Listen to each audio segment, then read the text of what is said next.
Hello friends, welcome back again in e notes. तो unit 5 पढ़ रहे थे रेडिएशन। पार्ट 5 में हम पढ़ने जा रहे हैं heat exchange between black bodies और सेफ फैक्टर के बारे में। तो चलिए शुरू करते हैं। Okay, heat exchange between black bodies. Black body में कैसे हीट एक्सचेंज होता है उसका एक डेरिवेशन हम देखने वाले हैं। फॉर एग्जाम्पल, आपके पास दो बॉडी हैं, ठीक है। एक बॉडी ये रहा जिसका हम एक बॉडी है, उस बॉडी में से कुछ अमाउंट में हम इस डी ए एरिया है, DA1 और DA2। ओके, इतना हम एलिमेंट्री एरिया कंसिडर किए। फ्रॉम बॉडी 1 से DA1 एलिमेंट्री एरिया कंसिडर कर लिया है, बॉडी 2 से DA2 एलिमेंट्री एरिया कंसिडर कर लिया है। ओके, नाउ इसका DA1 जो है एरिया हमने कंसिडर किया, एलिमेंट्री एरिया लिया है, उसका एरिया A1 है और टेम्परेचर T1 है। सिमिलरली A2 और टेम्परेचर T2 है दूसरे के लिए। ओके, उन दोनों एक दूसरे से कनेक्ट हैं। इसका नॉर्मल जो है उससे जो ये एंगल है थीटा 1, इसका जो नॉर्मल है इससे जो ये एंगल बन रहा है theta 2, and distance between this two bodies are.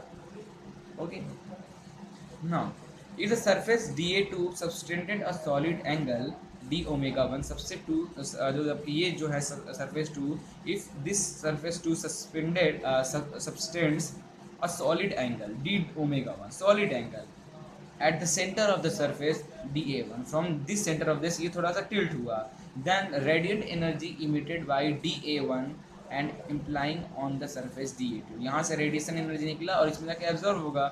therefore DQ from 1 से 2, okay, DQ from 1 से 2 is equal to I01 d omega 1 DA1, where I01 is the intensity of the light, okay, and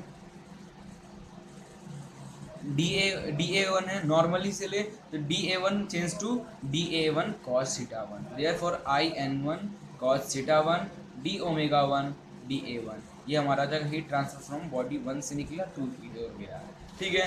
now projected area of DA2, this DA2 projected area of DA2 normal to the line joining DA and D2, normal to the line joining DA D2 which is equal to DA2 cos theta 2, DA2 and this cos theta 2, this angle and this angle. Clear? Now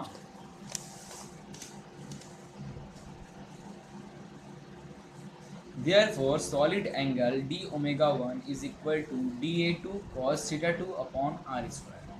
Okay, clear है? Now therefore d q 1 से 2 is equal to in। अब आपको put कर देना, solid angle ये आ गया। अब equation जो हमारे बनाया था उसमें d ओमेगा 1 की जगह पे पुट कर दी ये वैल्यू हमने पुट किया, d ओमेगा 1 की जगह पे वैल्यू पुट किया। ओके, ना ये cos थीटा 1 cos थीटा 2 एक जगह, DA1 DA2 एक जगह, r स्क्वायर सेम in में, where this intensity is equal to radiant energy upon pi, ये फॉर्मूला है, where radiant energy is called sigma t power 4। Starting में ही देखे थे, where sigma is the Stephen's constant। Okay, therefore dq 1 से 2 is equal to sigma 1 t1 4 upon pi cos theta 1 cos theta 2 da1 da2 upon r square। This is equation number 1। Now integrating from of equation 1 over finite areas a1 to a2, then q12 is equal to sigma 1 t1 power 4 upon pi तो बाहर आ गया, double integration of cos theta 1 cos theta 2 da1 da2 upon r square. This is equation number 2। Fraction term में हमारा answer ये heat transfer जो हो रहा है ब्लैक बॉडी से ये आया। Now this solution represent the radiation shape factor. what this equation represent the radiation safe factor, geometrical factor, configuration factor or a view factor।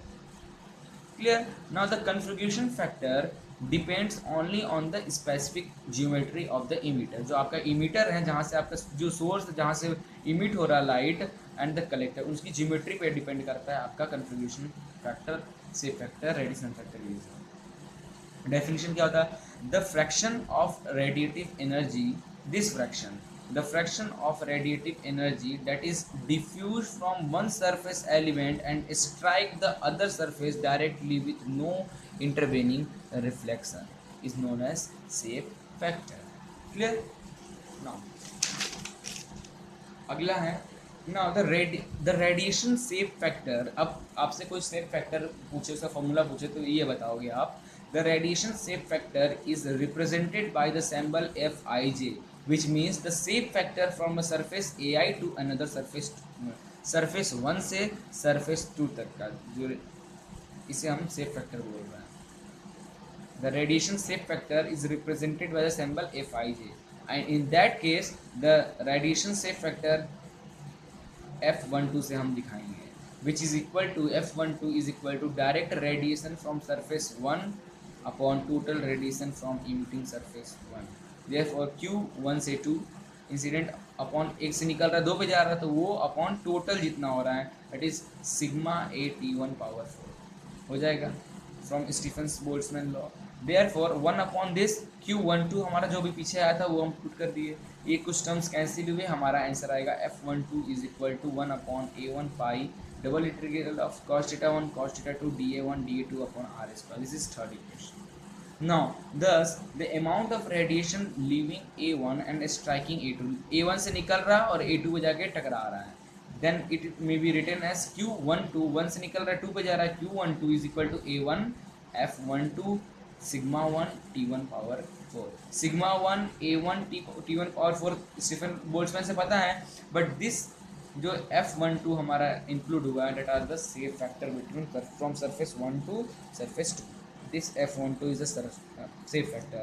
Now similarly the energy leaving A2 से energy निकल रहा है A1 में जा रहा है, in that case heat exchange rate जो होगा A2 F21 shape factor from 2 to 1 sigma 2 T2 power 4. This is equation number 5. Okay, therefore the net energy exchange from A1 to A2 is Q12 net is equal to A1 F12 sigma 1 T1 का power 4 minus A2 F21 sigma 2 T2 power 4. Clear? Therefore now when the surface are maintained at the same temperature, then T1 is equal to T2 and there can no heat exchange. During this Q net is equal to 0 and A1 F12 minus A2 F21 is equal to sigma B T1 power 4. Common ले लो, where sigma 1 and sigma 2 is the sigma B. Since sigma B Stefan Boltzmann constant और इस absolute temperature ये कोई values non zero quantities ही है, तो zero नहीं है but one कुछ क्वांटिटीज है, तो ये हमारा कांस्टेंट में ले रही है. Therefore A1 F12 is equal to A2 F2 is equal to 0. This means A1 F12 is equal to A2 F2 F12. This above result is known as reciprocity theorem. बहुत important reciprocity theorem ये है. Okay, now it indicate this reciprocity theorem indicates that the next radiant interchange may be evaluated by computing one way contribution factor from either surface to other, from one surface to other. Thus the net heat exchange between surface A1 to A2 is A1 F12 sigma B T1 power 4 minus T2 power 4, and for 2 to 1 is A2 F21 sigma B T1 power 4 minus T1. Okay, now this implies only to black body surface and must not be used for surface having emissivity. Means सिर्फ ये जो formula हमारा आया है black body के लिए है, और उसके अलावा ऐसा कोई भी बॉडी नहीं जो कि एमिसिव पावर रखता. ठीक है, ये न्यूमेरिकल देखते हैं. Assuming the sun to radiate as a black body, calculate its temperature from the diameter given below. The average radiant energy flux incident upon the earth atmosphere means that is the solar constant, solar टकरा रहा आके सन से निकल के, that is 1380 watt per metre square. Radius of the sun इतना दिया हुआ है, distance between sun and earth भी दिया हुआ है. ये सन है, ये अर्थ है, ये नॉर्मल θ2 बना रही है, नॉर्मल θ1 बना रही है, सन है. सन का हमने एलिमेंट्री एरिया dA1 dA2 इसका अर्थ का लिया. नाउ सोलार कांस्टेंट इज इतना, रेडियस ऑफ सन, जिस रेडियस ऑफ सन दिया हुआ है RS, और डिस्टेंस दिया है दोनों सन और अर्थ के बीच का. ठीक है, now the heat flow from small area dA1 on the surface of sun to the small area dA2, from dA1 to dA2 the heat flow dQ12 is equal to IB1 cos θ1 cos θ2 dA1 dA2 upon r square. Just अभी देखा था. Therefore ये वाले term को इधर ले आए, dA2 cos θ2 वाले टर्म इधर ले आए, बाकी इसको यहाँ रखने दे. Where IB1 is equal to EB upon pi, पता है ना, तो EB अपॉन पाई लिख दिया हमने. सेम नाउ इंटीग्रेट कर दें. इसे इंटीग्रेट आप करोगे तो आपका जो ये DA1 cos थीटा 1 है वो वेयर cos थीटा जो है वो 0 हो जाएगा। बिकॉज क्यों 0 हो जाएगा, देखो मैंने यहाँ टर्म लिखा है, because all the ray from the sun falling on the earth due to extremely long distance are considered parallel to each other, therefore cos 0 is equal to 1.